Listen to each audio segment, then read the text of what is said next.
You searched how to buy shares of ACRES Commercial Realty Corp. ACRES is a commercial real estate company listed on NASDAQ under the ticker ACR. This guide is educational and not financial advice. To trade ACR, you need a brokerage account, and we'll use eToro as an example to show the process. After registering, you must verify your account with an ID and add funds before you can place a trade.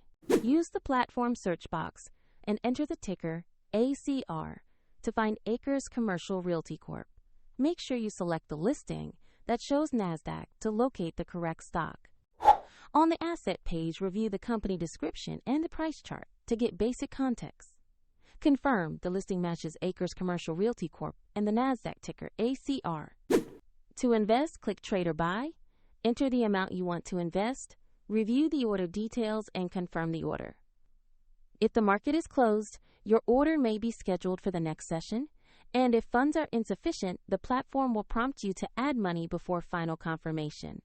After purchase, your position will appear in your portfolio, where you can monitor it.